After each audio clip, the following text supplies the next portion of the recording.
Greetings and welcome to the Goddess Breath podcast. I'm Dr. Mari Castle. Thank you for listening and tuning in.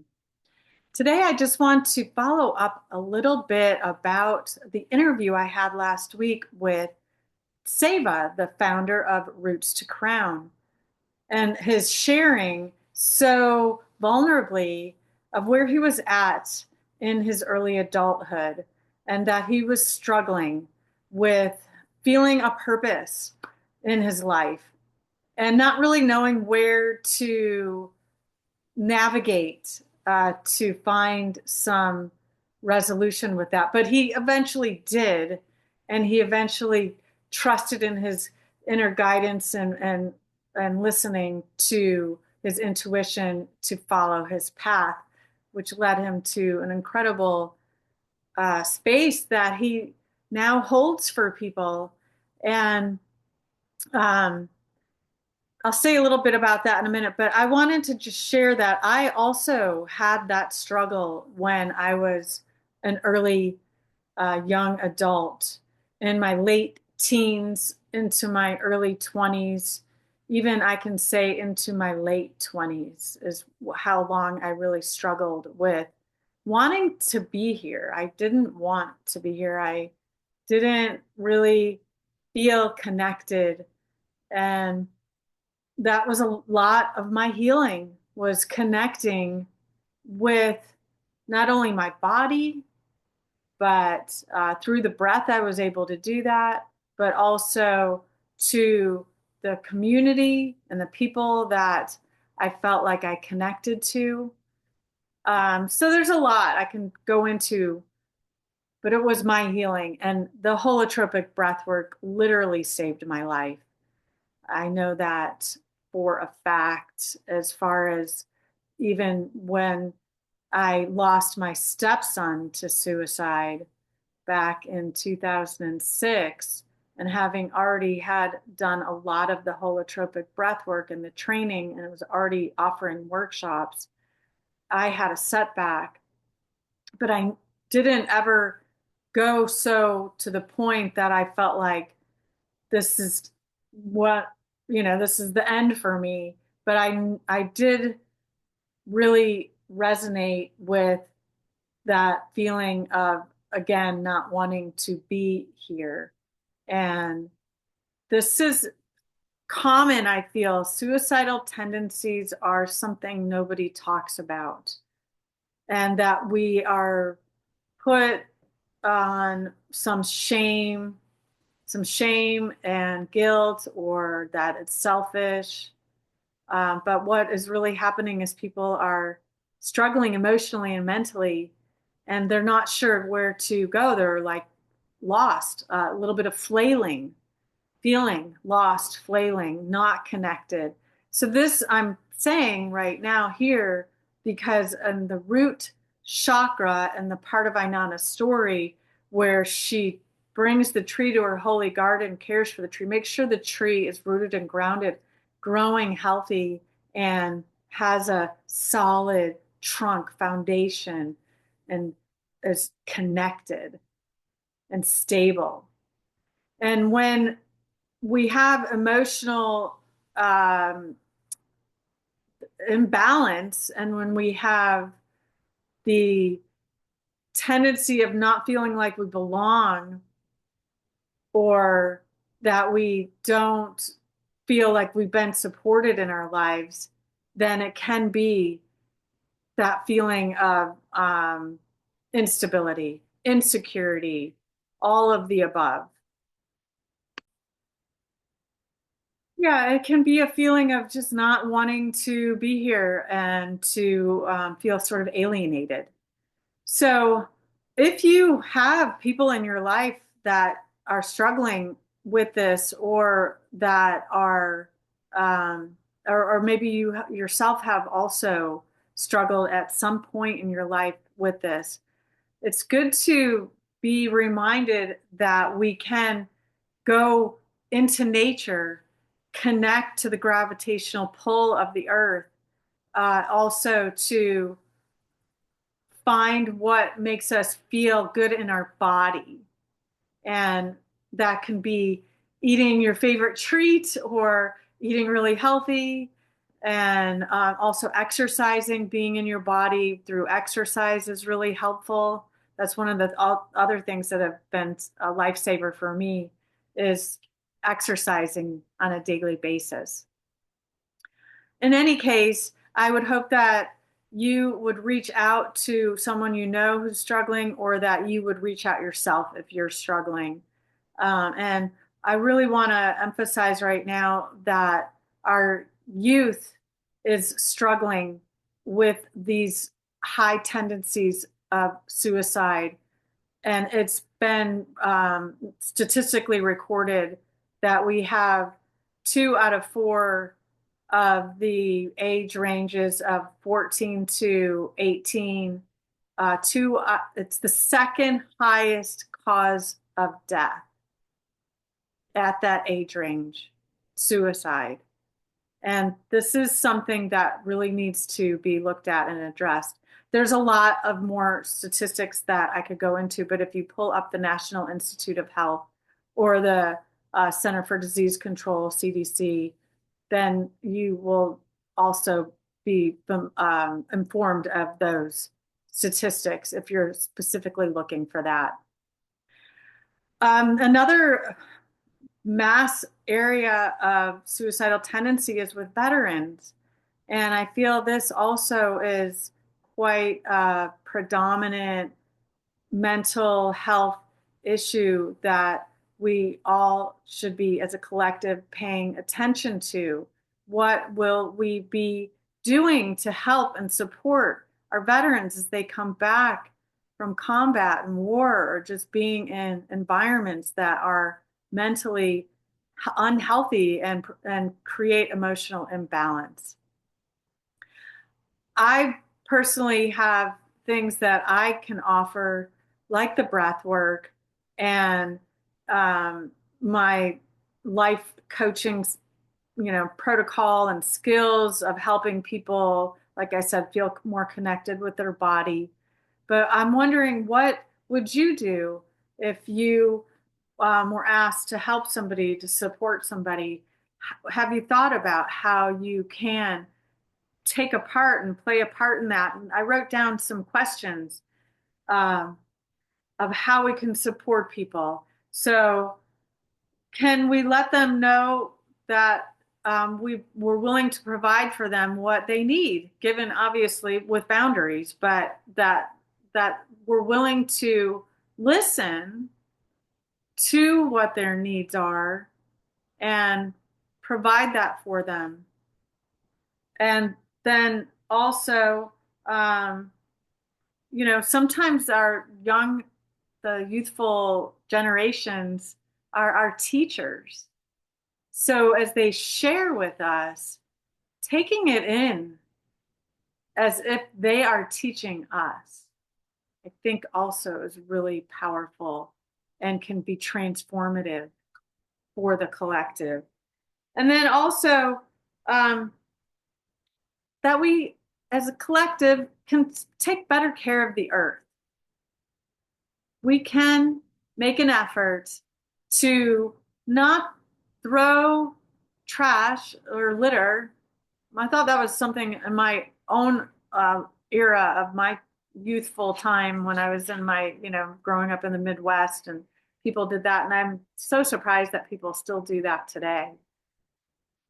But taking better care of our earth, taking better care of our water, standing up for specific rights like clean water is so important. And that's because our future children will be subject to that. So I would think, would want to provide the best possible experience for them on planet Earth that we can provide for them. And obviously subject to different Mother Nature's storms and floods and earthquakes and fires. There's sometimes it's beyond our control, but also, are we considering that maybe some of that is attributing are not taking care of the planet is attributing to some of that that's happening in the world of nature and weather.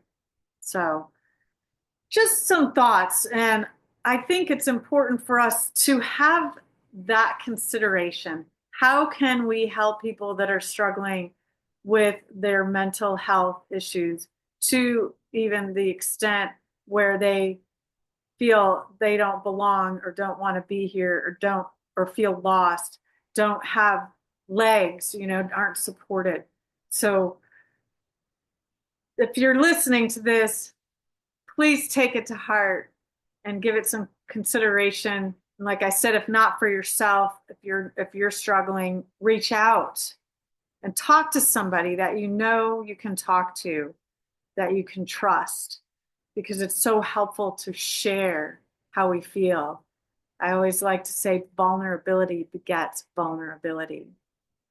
And also for our veterans that maybe are silently suffering, are not wanting to share what they're going through.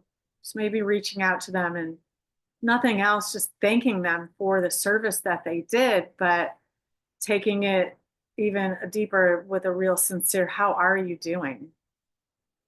These are just my thoughts, and I leave it to you to be with where you're at about all of that. What I want to do now is just do a little breathing and breathe some of that out because a lot of this is heavy, right? But at the same time, it's something we need to be paying attention to. But let's just take a breath and think about the breathing. I'd love to do the grounded breath here with just some visuals as we take an inhale and exhale. Maybe you close your eyes if you're in a space to do that. And deep into the lower belly, clearing out, letting go, relaxing, feeling supported in your seat, feeling that support, feeling like you're being held, feeling then your feet and imagining your feet are on the earth. If they're not, if they're on the floor, just imagine them on the earth. If you were standing on the earth, would you be standing on soil? Would you be standing on grass? Would you be next to a tree? Imagine what would that be like?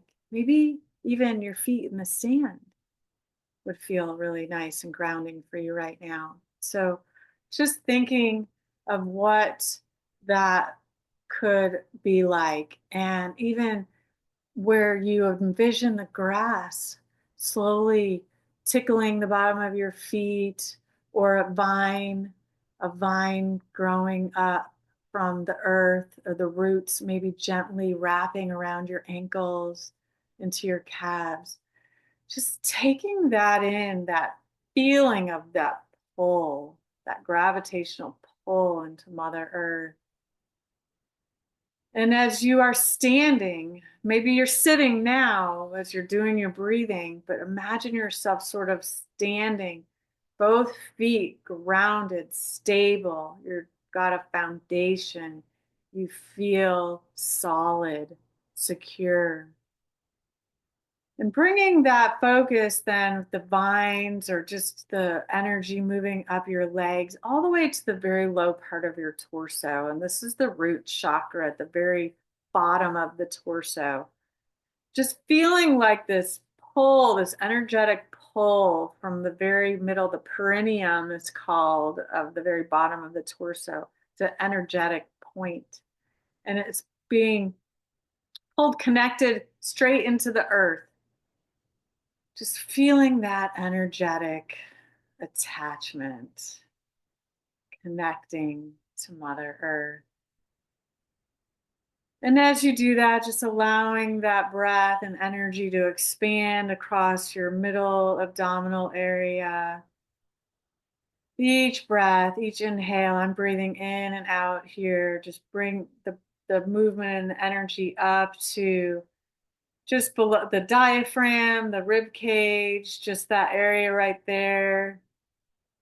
As you take breaths now, thinking about your diaphragm opening, subtle expansion of the diaphragm opening.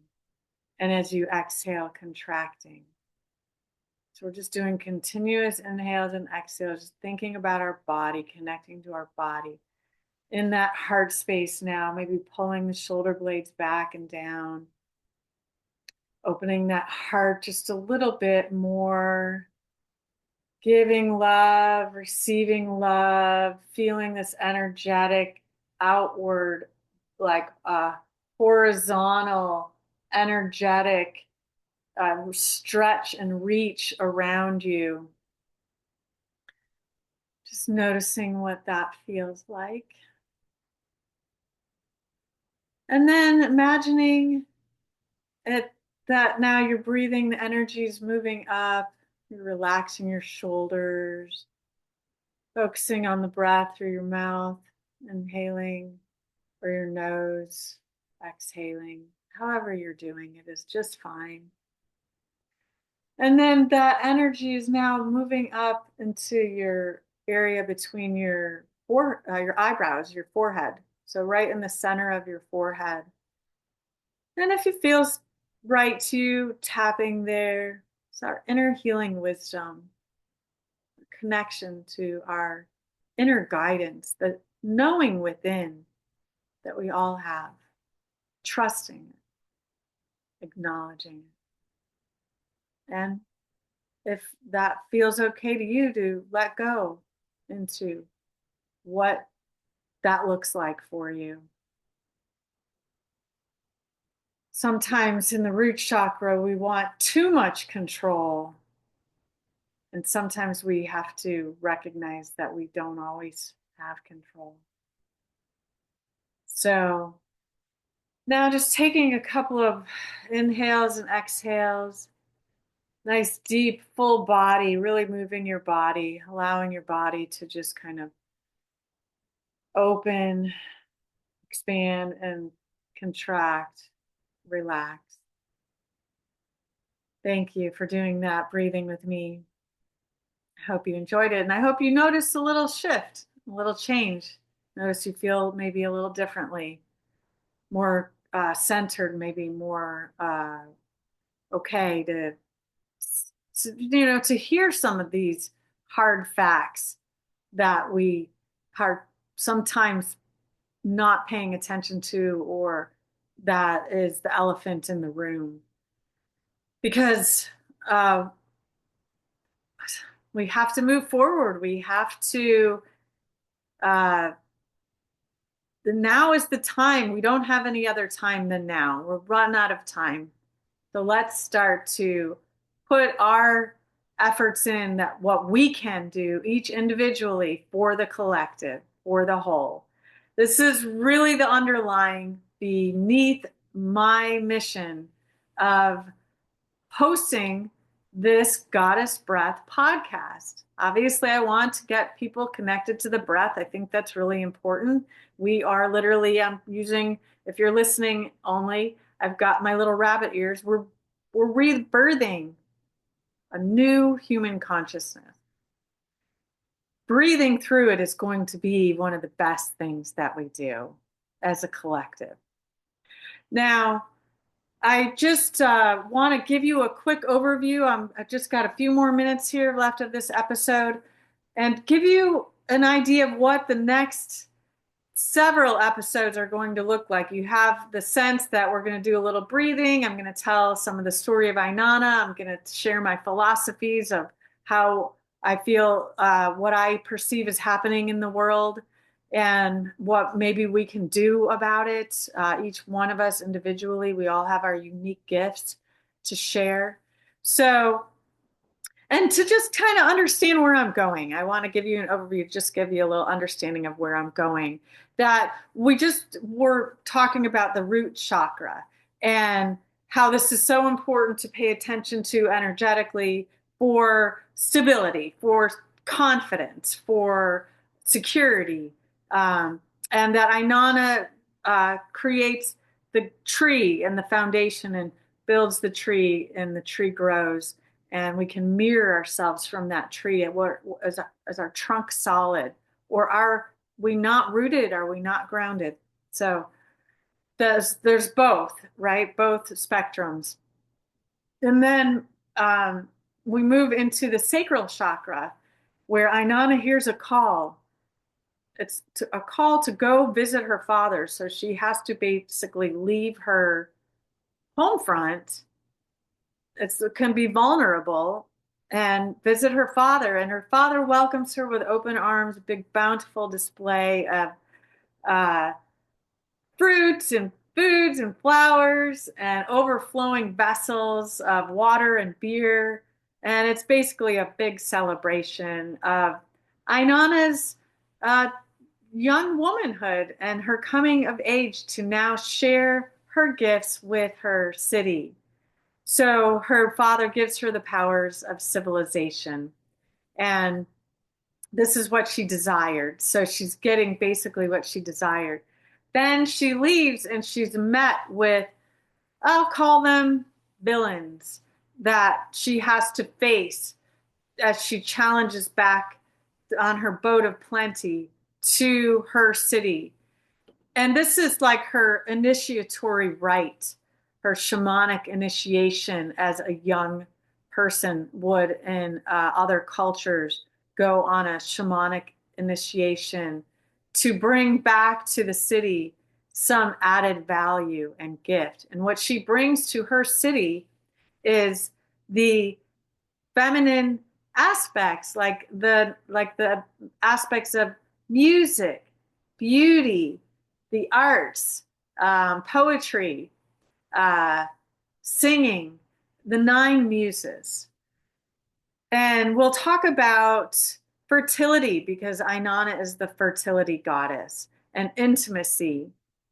And mostly hearing the call is really important to know when you're hearing the call and to pay attention to it because it can be challenging. It might not be something that you feel you're ready for.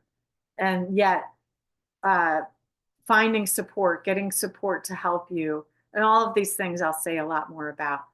But then moving into the area of the heart space of our body, where we are met with our mirror, the significant other, perhaps, or just being a parent and or being a leader in your community, all of these things. So where are you at with compassion? Where are you at with forgiveness or uh, being selfless? So that's in the heart space. There's a lot more to that. And then moving into like the throat chakra has to do with journeying into the underworld. This also can feel like someone may be going through it's a dark night of the soul. So there's that void, may create the suicidal tendencies as well. But it depends on how healthy that person is or what their knowledge is. And that dark night of the soul, looking at our shadow aspects. What can we let go of? What do we no longer need?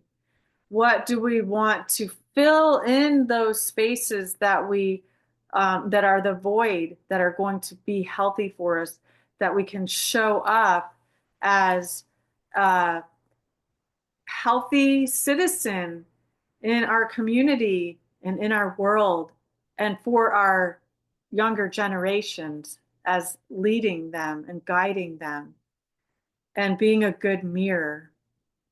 It takes a little work sometimes to take a look and go within and go to the underworld, but it can be one of the most profound healings a person will ever experience.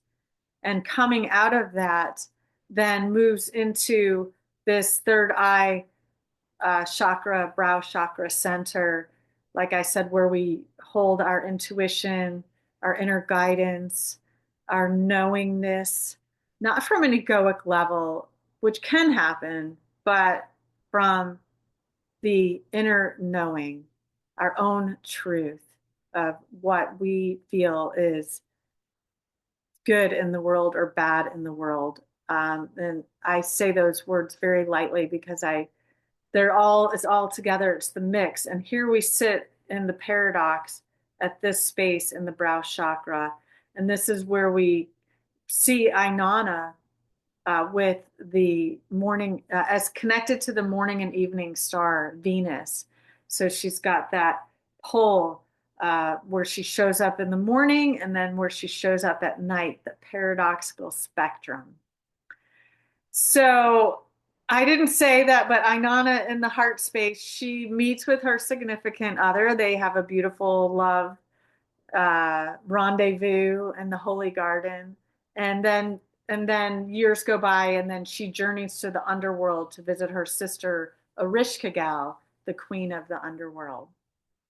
So sorry I backed up there just a little bit, but I wanted to give you some idea, and that each of those areas can really be taken into more depth. But I'm just going to do with what I feel is right as I roll along here, and also interview different people who maybe are totally relating to these experiences or to the breath work as well in general, like just having maybe done the breathwork and transformation course that I have that's available online, that's self-paced and you can go and do it online. It's 6 modules.